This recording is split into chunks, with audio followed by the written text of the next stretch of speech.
రండమ్మా కాఫీ తాదు కానీ కూర్చోండమ్మా. ఏంటి స్వామి ఇతను? చాలా మంచోడమ్మా, మెగాస్టార్ సినిమాలు చూసిన వాళ్ళు అయిపోతాడు. స్వామి అమ్మా ఈ కాఫీ నేను ఎక్కడో తాగాను. మేడంకి స్పెషల్ కాఫీయా? ఏయ్, చూచి. పద మేడం మందులు రాసుకో చూచి. Thank you. పద కూర్చో.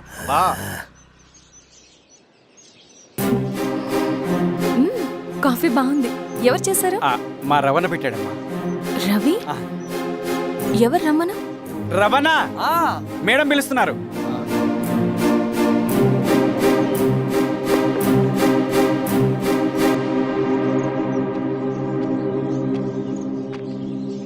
ఇతనే రవణ. శిరీష మీరా? రవి నువ్వేంటి ఇక్కడ? కాఫీ బాగుందా? చాలా. అది కాదు రవి, నువ్వు ఇక్కడ? ఈ హోటల్ మనోల్దే. మన ఫ్రెండ్స్ అందరు బాగున్నారా? చాలా బాగున్నారు. అవును మీరేంటి? ఏమైందన్నా? అన్నా స్వామి త్వరగా కారుతా. జాగ్రత్త. అన్నా త్వరగా పట్టింది అన్నా. త్వరగా పోనీ.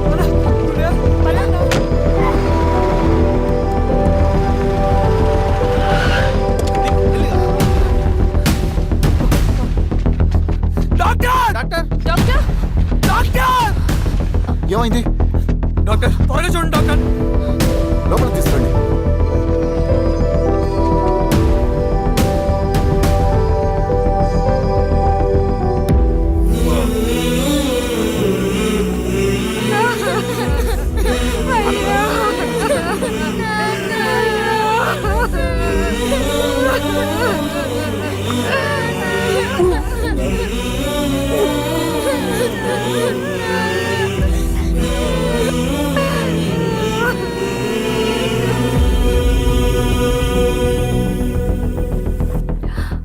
ఎలా ఉంది డాక్టర్? డాక్టర్ చనిపోయాడమ్మా.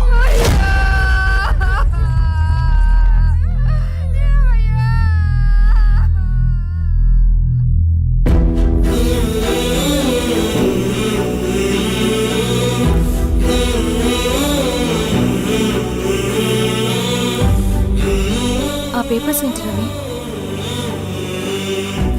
అతని భూమికి సంబంధించిన పేపర్స్. ఒక సంవత్సరం నుంచి ఈ పేపర్స్ పట్టుకుని ప్రతిరోజు ఎంఆర్ ఆఫీస్ చుట్టూ తిరిగేవాడు. భూమిని తాకట్టు పెట్టి అప్పు తీసుకున్న పాపానికి టైంకి వడ్డీ కట్టలేదని అప్పిచ్చిన ఆ దొర ఎంఆర్ఓ ఆఫీస్లో లంచం ఇచ్చి భూమిని తన పేరు మీద రాయించుకున్నాడు. ఈ ఎంఆర్ఓ ఆఫీస్లో ఎవరు నిజాయితీగా పనిచేయట్లేదండి. చెట్టు కట్టి నరకాలు ఒక్కొక్కడిని. నరికేయడం ఏంటి రవి? నువ్వు కాగితం మీద ఒక బొమ్మ గీస్తావు, ఒక చోట సరిగ్గా రాదు, ఏం చేస్తావు? ఎరేజర్తో సరిచేస్తావా లేకుంటే ఆ పేపర్ని చింపేస్తావా? మరి మనుషుల విషయంలో ఎందుకు రాదు ఆ ఆలోచన? తప్పు చేసిన ప్రతి ఒక్కరిని నరుక్కుంటూ పోతే చివరికి మిగిలేది మనుషులు కాదు, శవాలు.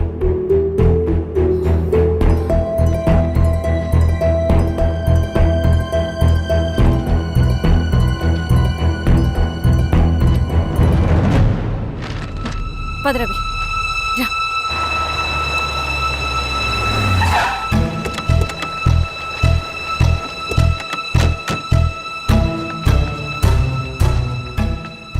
పానుకోటి నర్సయ్య ల్యాండ్ ఎవరు చూస్తున్నారు?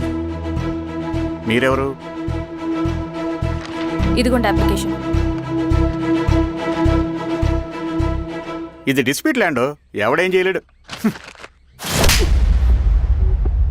నీ నిర్లక్ష్యం, నీ లెక్కలేనితనం వల్ల ఒక నిండు ప్రాణం పోయింది. ఒక కుటుంబమే రోడ్డు మీద పడింది తెలుసా? ఏంటమ్మా గొడవ?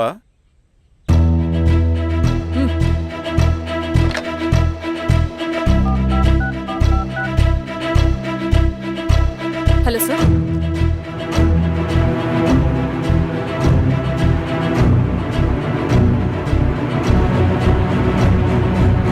Okay sir. You are dismissed. Peon,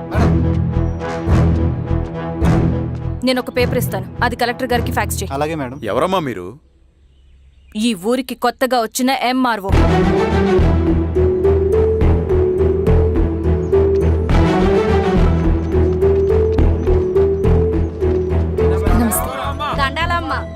మీ పరిస్థితులు నాకు తెలుసు. పని చేస్తేనే మీకు పూట గడుస్తుంది.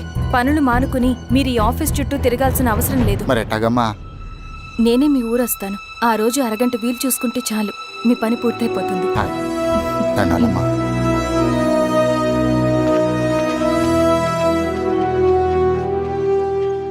ఎన్నిసార్లు తుడుచుకున్నా పోతాయి, కానీ వీళ్ళ నిర్లక్ష్యంతో పేదవాళ్ల ప్రాణాలే పోతున్నాయి.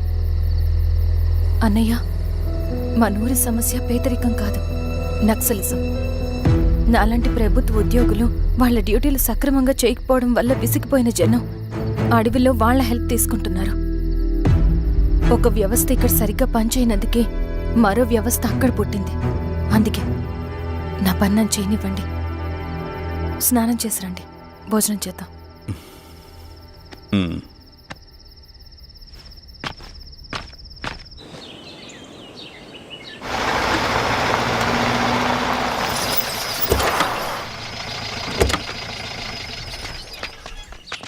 నమస్కారం అమ్మా. నమస్తే. ఇలా రండి. మీ ఊరు నుంచి కొందరు ఎంఆర్ఓ ఆఫీస్లో అప్లికేషన్స్ ఇచ్చారు. తను వాళ్ళ పేర్లు చెప్తారు, వాళ్ళని పిలవండి. అలాగే మేడం. వెళ్ళండి. Madam, coffee. నువ్వెప్పుడు వచ్చావు రవి? మీరు గంటకోసారి కాఫీ కావాలంటారు కదా, మాటి మాటికి వెళ్ళి రావడం ఎందుకని వచ్చేసా.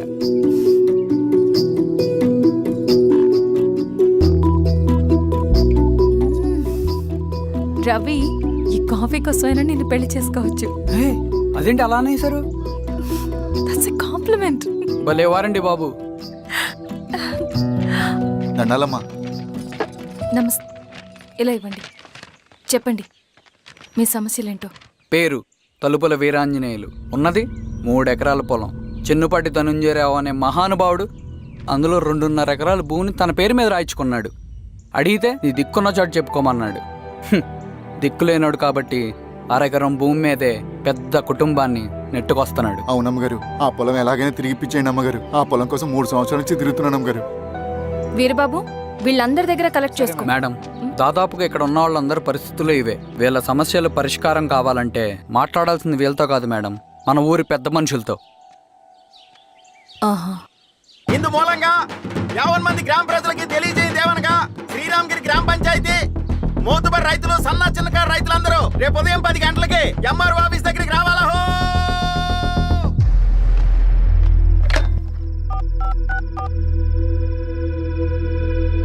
హలో, ఎవరు? నమస్తే బాబాయ్, నేను ఈశ్వర్ రెడ్డి. ఈశ్వరా, ఎలా ఉన్నావు? బాగున్నా చెప్పు. బాబాయ్. శిరీష్ ఎంఆర్ ఆఫీస్లో భూ సమస్యల గురించి రేపు మీటింగ్ ఏర్పాటు చేసింది. ఈ విషయం మన వాళ్ళంతా ఎలా తీసుకుంటారో అర్థం కావట్లేదు. అందుకనే మీకు ఫోన్ చేశాను. శిరీష్ చెప్పింది చేయండి, అదే మనకి కలిసి వస్తుంది. సరే బాబాయ్, ఉంటాను.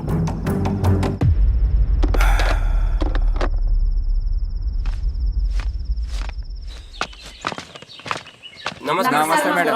నమస్తే అమ్మా. కూర్చోండి. పొలాల్లో పండిన పంట కోతకొచ్చినా ఈ రోజుకి ఒక్క గింజ కూడా తెగకుండా పక్షులకు, పందికొక్కలకు ఆహారంగా పోతుందంటే దానికి కారణం ఇది. ఈ ఊరికి పట్టిన దౌర్భాగ్యం మీరు చేసిన అక్రమాల చిట్టా. కడుపు మంటతో ఉన్నవాళ్లు మీరు చెప్పిన కూలీకొచ్చి ఎందుకు పనిచేస్తారు? దౌర్జన్యాలు చేసి దిక్కున్న చోట చెప్పుకోమన్నారు. ఇప్పుడు అడవే వాళ్ళకి దిక్కైంది. అది ఎవరి తప్పు? మొత్తం 100 ఎకరాల పైచిలుకు భూమి వాళ్ల దగ్గర దౌర్జన్యంగా లాక్కుని ఇన్ని సంవత్సరాలుగా మీరు అనుభవిస్తూ ఉన్నది. మీ అంతట మీరుగా తిరిగిచ్చేస్తారా, లేదా చట్టం ఎలా పనిచేస్తుందో మీకు చేసి చూపించమంటారా? అలా చేయండి మేడం. నువ్వు ఆగవే నరసింహులు. ఏం చేయాలో మా ఎంఆర్ఓ గారికి బాగా తెలుసు.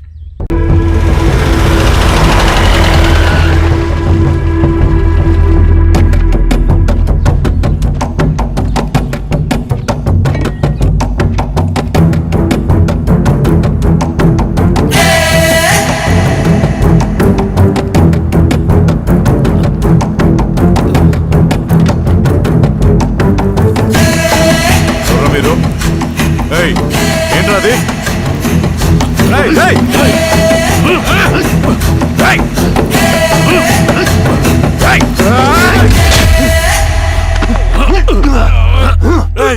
ఎవరురా మీరు? ఏం కావాలి?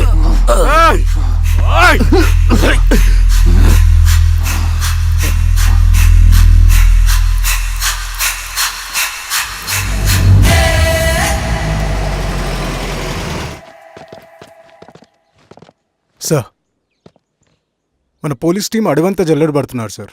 You don't worry sir. చూడు ఇన్స్పెక్టర్, సాయంత్రంలో ఈశ్వరయ్య ఇంట్లో ఉండాలా. వాడికి ఏమైనా అయితే మీ డిపార్ట్మెంట్లో ఏ ఒక్కడిని విడిచిపెట్టను నేను. అమ్మా, వాణ్ణి కలవటానికి వచ్చాను నేను. ఇంతలో ఇలా జరిగిపోయింది. నువ్వు ధైర్యంగా ఉండమ్మా. సార్, ఈ కంప్లైంట్ మేడం సైన్. ఇదిగో, దీని మీద సంతకం పెట్టమ్మా.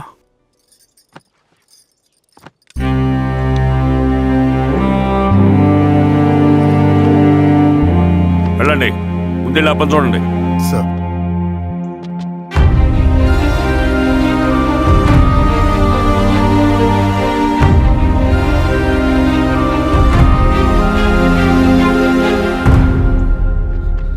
అయ్యా అయ్యా అయ్యా, మన పొలంలో అయ్యా. ఏమైందిరా?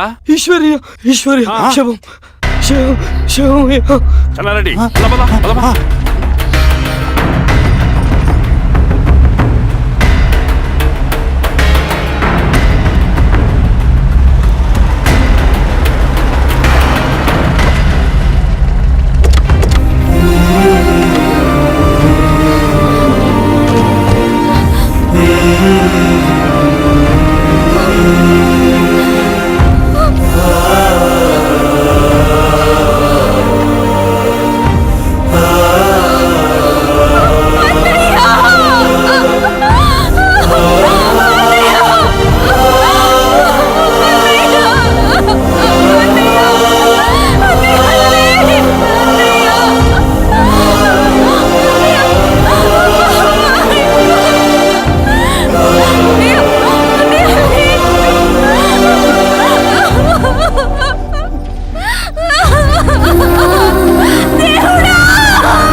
అలాగే సార్. మీరే సార్ క్లియర్ చేయి. మీరందరూ జరగండి మా పక్కకి.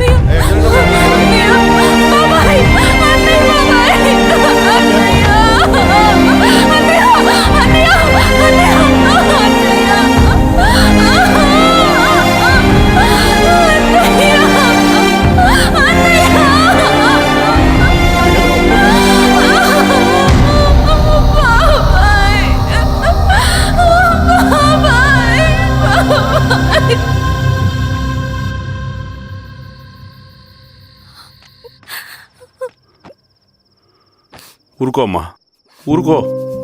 నలుగురికి మంచి చేయాలన్నది మీ అన్నయ్య కళ. అలాంటి వాడిని పొట్టను పెట్టుకున్నారు. ఆ కళ మధ్యలోనే ఆగిపోకూడదమ్మా. ఇందులో సంతకం పెట్టు. బాబాయ్, మీ అన్నయ్య ఆత్మ శాంతించాలంటే నువ్వు ఈ పని చేయక తప్పదమ్మా. కానీ బాబాయ్, నేను ఈ పరిస్థితుల్లో. అమ్మా, పరిస్థితులు చక్కబడాలంటే మనం పవర్లో ఉండాలి. ఇదిగో, నువ్వు పెట్టిన ఒక్క సంతకం చాలా మంది జీవితాలు మార్చింది. నువ్వు పెట్టబోయే ఈ సంతకం ప్రజాస్వామ్యాన్ని బతికిస్తుంది. పెట్టమ్మా.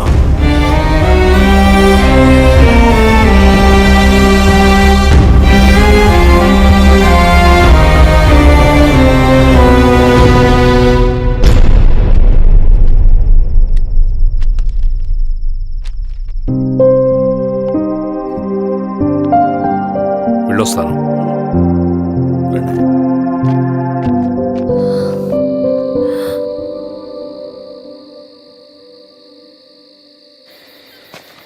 లాల్ సలాం కామ్రేడ్. లాల్ సలాం. పినపాక మండలం జెడ్పీటీసీ అభ్యర్థిగా సురేషారెడ్డి. రవిని పిలిపించు. లాల్ సలాం కామ్రేడ్. లాల్ సలాం. ఎంఆర్ఓ శిరీష ఈ ఎలక్షన్ నుంచి తప్పుకోవాలి. ఏం చేయమంటావు అన్నా? శిరీషాని ప్రజాకోర్టులో హాజరుపరచాలి. అది నువ్వే చేయాలి. అన్నా, ఎక్కడికి పోతున్నాం మనం? సమసమాజ స్థాపన వైపుకు. బలహీనుని బానిసగా మార్చి దోచుకోవాలనుకునే బలవంతుడు గుండెలు చీల్చే వైపుకు. అభయం ఇచ్చే ఎర్ర జెండా నీడ వైపుకు. రవి, అందుకే ఎలక్షన్ జరగకూడదు. గెలిస్తే మనమే గెలవాలి. డబ్బు, కులం, రాజకీయ కండబలం, సానుభూతి ఓట్లు గాని గెలవకూడదు. ఈశ్వరరెడ్డి హత్య జరిగింది కాబట్టి ఈసారి శిరీషకి హై సెక్యూరిటీ ఉంటుంది. జాగ్రత్తగా డీల్ చేయి.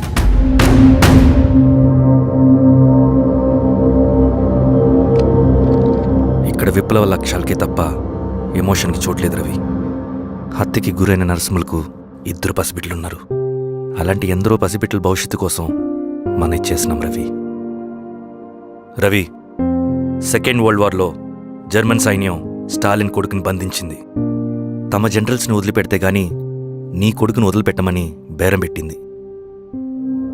స్టాలిన్ ఏం చేశాడో తెలుసా? దేశం కోసం తన కొడుకుని వదిలేసుకున్నాడు. కానీ జనరల్స్ని వదిలిపెట్టలేదు. అది కమిట్మెంట్ అంటే. అదే కమిట్మెంట్ నీకు మన ఉద్యమం పట్ల ఉంటే వెళ్ళి శిరీషను తీసుకురా.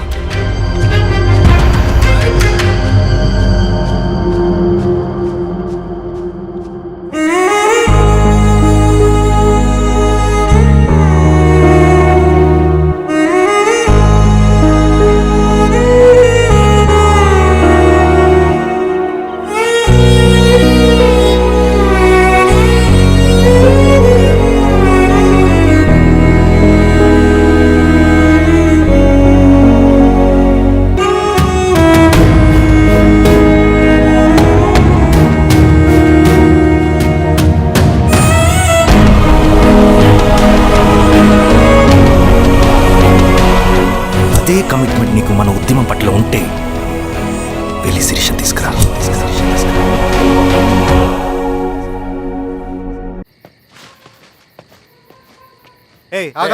రేయ్ సార్, రవి మనోడేరా? వెళ్ళు. అమ్మా, భోజనం తీసుకురమ్మంటారా? నాకేం వద్దు. భోంచేయకపోతే ఆరోగ్యం పాడవుతుంది శిరీష. నువ్వు వెళ్ళి తీసురా అమ్మా. సరే. రవి, నాకు ఒక మంచి కాఫీ చేసిస్తావా? తలనొప్పిగా ఉంది. చేసిస్తా కానీ తర్వాత నువ్వు భోంచేయాలి.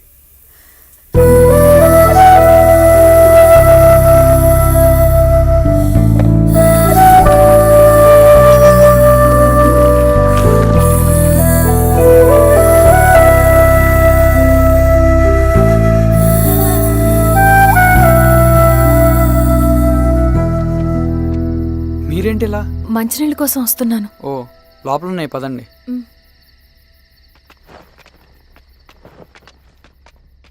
ఇదిగోండి మంచినీళ్ళు.